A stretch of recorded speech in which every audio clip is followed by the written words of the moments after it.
오늘 다룰 이야기는요. 여러분의 커리어, 여러분의 통장, 그리고 여러분이 믿고 있던 미래의 안전망에 관한 겁니다. 지금부터 15분. 끝까지 들으시면 세상이 다르게 보일 거예요.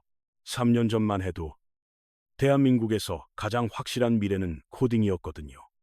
서점 가판대는 파이썬 입문서로 가득했고 강남역 출구마다 코딩 부트캠프 광고가 벽을 채우고 있었죠. 명문대 컴퓨터공학과 졸업생 취업률이 300%였어요. 한 사람한테 합격 통지서가 3장씩 날아오던 시대, 기업 인사팀이 대학 앞에서 줄 서던 시절이었죠. 그 영광이 정확히 3년 만에 증발해버렸어요.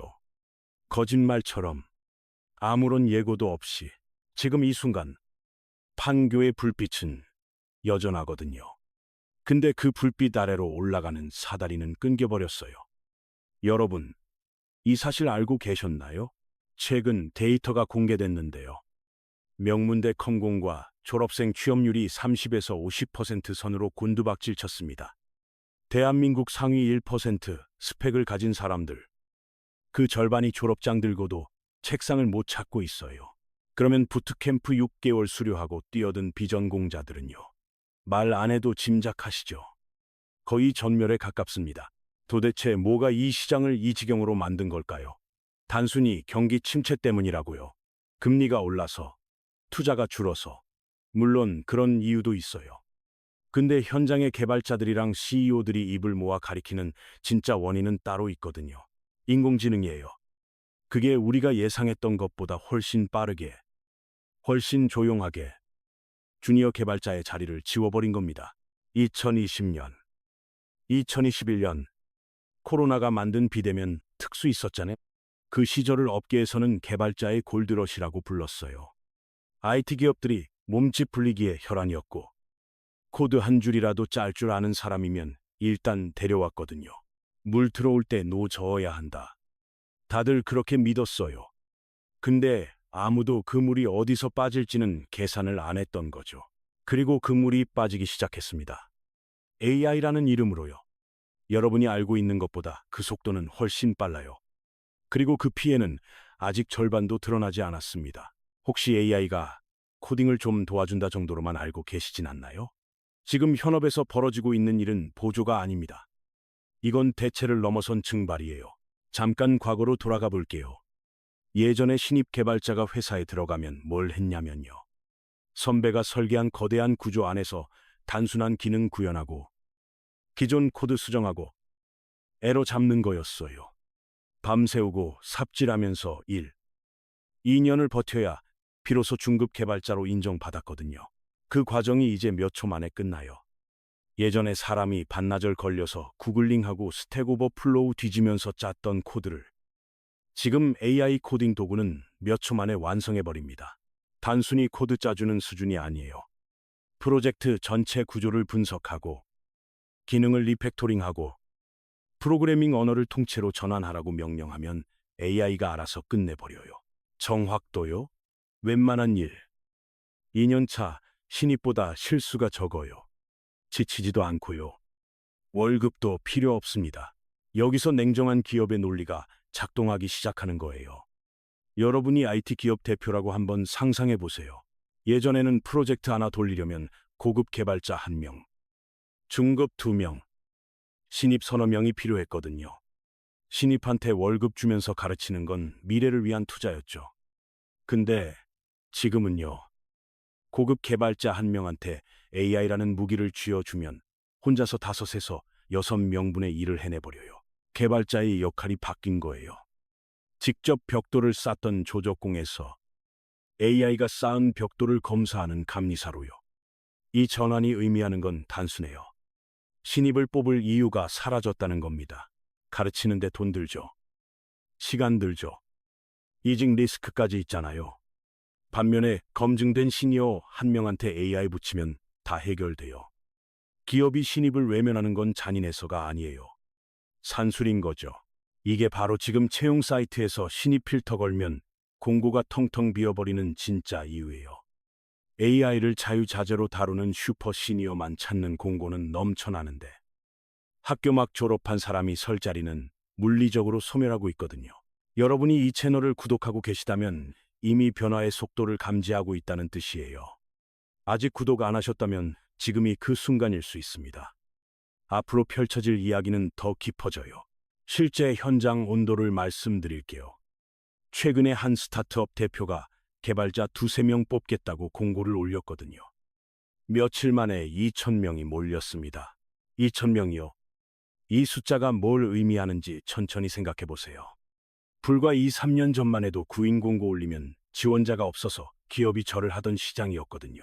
2,000명 중에서 실제로 뽑히는 건 2명 남짓이에요. 경쟁률 1000대 1. 과거 공무원 시험보다 더 치열한 전쟁이 지금 개발자 취업 시장에서 벌어지고 있는 겁니다. 근데 더 잔인한 사실이 있어요. 이 경쟁은 제로섬 게임조차 안 돼요.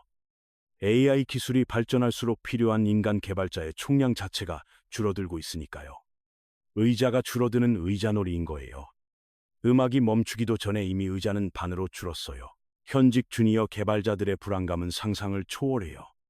어렵게 취업 성공해서 2년 차 된 분들도 안심을 못하고 있거든요. 옆자리 과장님이 AI 딸깍 눌러서 10분 만에 끝내는 일을 자기는 하루 종일 붙잡고 있는 거예요.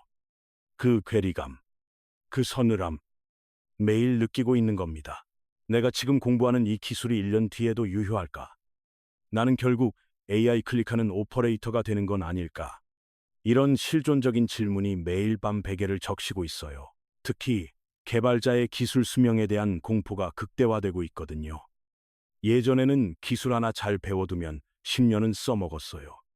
근데 지금은 6개월마다 새로운 AI 모델이 나오고 코딩 패러다임 자체가 뒤집혀 버려요. 따라가면 속도에 짓눌리고 멈추면 도태돼요.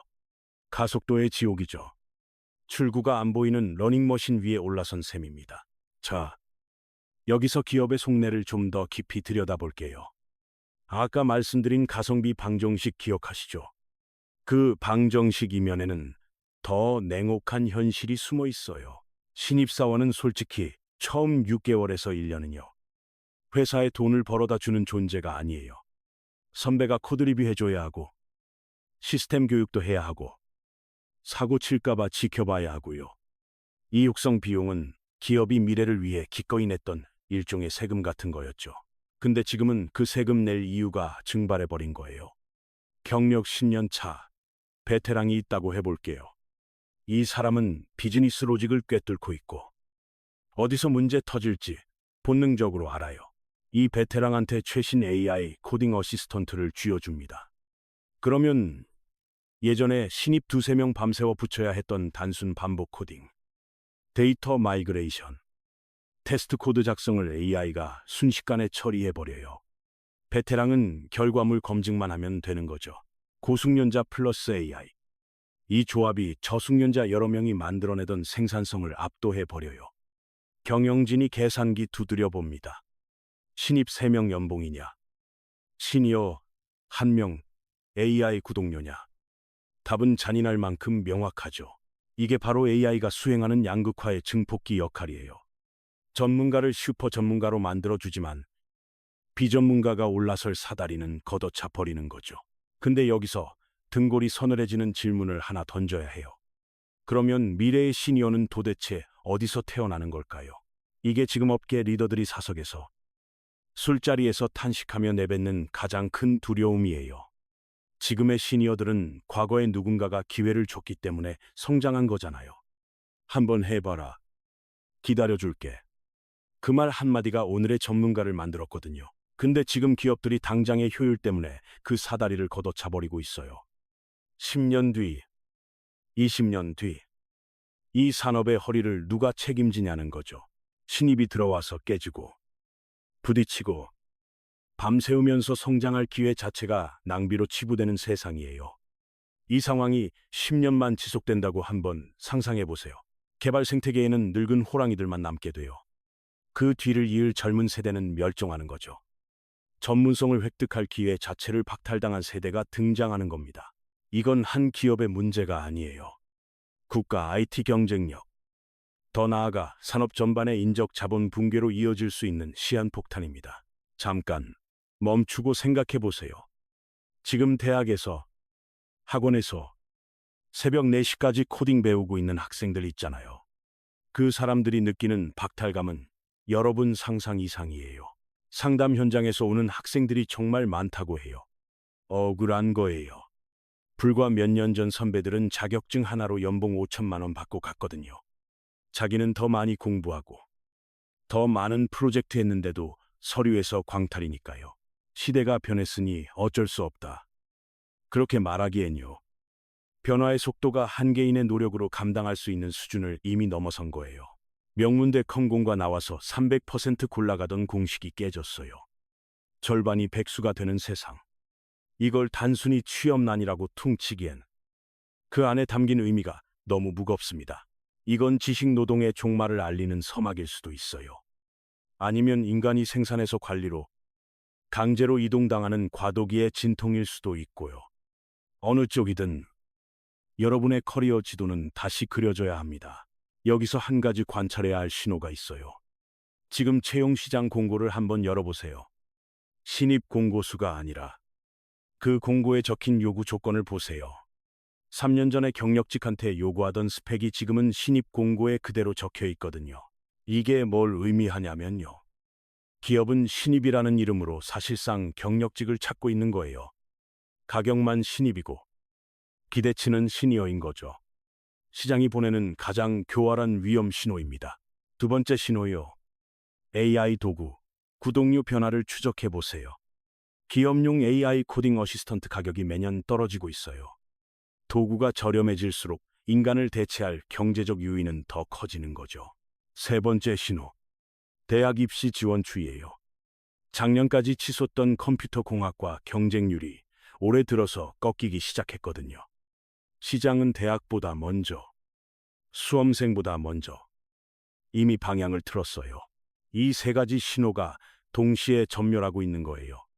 어느 하나만으로도 주의가 필요한데 셋이 함께 나타날 때 그건 구조적 전환의 증거입니다. 자, 이야기가 여기까지 오면 한 가지 감정이 밀려올 거예요. 두려움이요. 근데 이 영상을 끝까지 보고 있는 여러분이라면 이미 대부분의 사람들보다 한 발 앞에 서 있는 겁니다. 우리는 지금 노동의 가치가 재정이 되는 거대한 과도기 한복판에 있어요. 내가 가진 기술, 내가 가진 자격증이 나를 평생 지켜줄 거라는 믿음. 그건 이제 위험한 도박이 된 거죠. 그러면 여기서 주저앉아야 할까요? 아닙니다. 역설적으로 이런 불확실성의 시대일수록 절대 놓치면 안 되는 게 있어요. 개발자든 비개발자든 학생이든 직장인이든 모든 고민의 끝은 결국 하나로 수렴하거든요. 먹고 사는 문제를 어떻게 할 것인가? 내 집 마련, 자녀 교육, 노후 준비, 기술이 어떻게 바뀌든 이 무게는 여러분 어깨에서 안 내려와요. 오히려 근로소득의 안정성이 흔들리는 지금 이 고민은 더 무거워질 수밖에 없어요. 월급만 믿고 살기엔 세상이 너무 흉흉해진 거죠. 기술이 내 일자리를 뺏을까 전전긍긍하기보다 그 기술이 만들어내는 부의 흐름이 어디로 가는지를 읽어야 해요. 돈의 맥락을 읽는 눈. 그거야말로 AI가 아무리 똑똑해져도 뺏어갈 수 없는 인간의 진짜 생존 기술일 수 있습니다. 대학 입시의 꿈, 주식 시장의 파도, 아이들 학원비 걱정. 이 모든 것의 해답이 코딩 책 속에만 있는 건 아니거든요. 오히려 돈의 흐름을 알고 투자의 본질을 깨닫는 것. 그게 진짜 필수 스킬일 수 있어요. 한 가지 기억해야 할 원칙이 있어요. 기술은 순환하거든요. 근데 자본을 읽는 눈은 축적되는 거예요. 코딩 언어는 6개월마다 바뀌지만 경제의 문법은 100년이 지나도 작동합니다. 과거를 한번 돌아보세요. 1997년 IMF 외환 위기요. 평생 직장이라는 신화가 하룻밤에 무너졌잖아요. 그때도 사람들이 말했어요. 이건 일시적이야. 곧 돌아올 거야. 돌아오지 않았죠. 대신 세상이 바뀌었어요. 그 변화를 먼저 읽은 사람과 부정한 사람 사이의 격차는 10년이 지나서야 드러났습니다. 2008년 글로벌 금융위기도 마찬가지였어요. 부동산은 절대 안 떨어진다. 그렇게 믿던 사람들의 집이 경매장으로 넘어갔거든요. 그리고 지금 AI라는 파도가 지식 노동 시장을 덮치고 있어요. 패턴은 반복됩니다. 매번 위기의 형태는 달랐어요. 근데 위기에 대응하는 인간의 반응은 놀라울 만큼 똑같았거든요. 부정, 지연, 희망, 그리고 뒤늦은 공포. 처음에는 부정해요. AI가 내 직업을 대체한다고? 말도 안 돼. 그 다음 미뤄요. 좀 더 지켜보자. 아직은 괜찮아. 그 사이에 희망의 기대죠. 기술이 발전하면 새로운 일자리도 생기겠지. 그러다 어느 날 아침, 여러분 팀에서 3명이 줄었는데 업무량은 그대로인 걸 발견하게 돼요. 그때서야 공포가 오는 거죠. 근데 그때는 이미 대비할 시간이 지나간 뒤에요. 지금 이 영상 보고 계신 여러분한테 물어볼게요. 여러분은 이 4단계 중에 어디에 있으신가요? 불안은 무지에서 와요. 알면 보이고, 보이면 대비할 수 있어요. 이게 오늘 제가 여러분한테 전하고 싶은 단 하나의 문장입니다. 코딩 배우지 말라는 얘기가 아니에요. AI를 두려워하라는 얘기도 아니고요. 다만, 하나의 기술에 여러분의 미래 전부를 걸지는 마세요. 여러분의 커리어가 코딩이든, 디자인이든, 영업이든, 그 위에 반드시 하나의 층을 더 쌓아야 해요. 돈이 어디서 만들어지고 어디로 흘러가는지를 이해하는 층이요.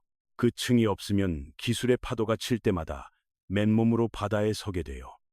근데 그 층이 있으면 파도 방향을 읽고 물 위에 설 보드를 만들 수 있는 거죠. 지금부터라도 늦지 않았어요. 기술 진보의 공포를 느끼기보다 그 이면에 흐르는 경제 논리를 파악하세요. 내 자산을 지키고 불릴 수 있는 진짜 공부를 시작하세요. 변화를 막을 수는 없어요. 근데 변화를 읽을 수는 있거든요.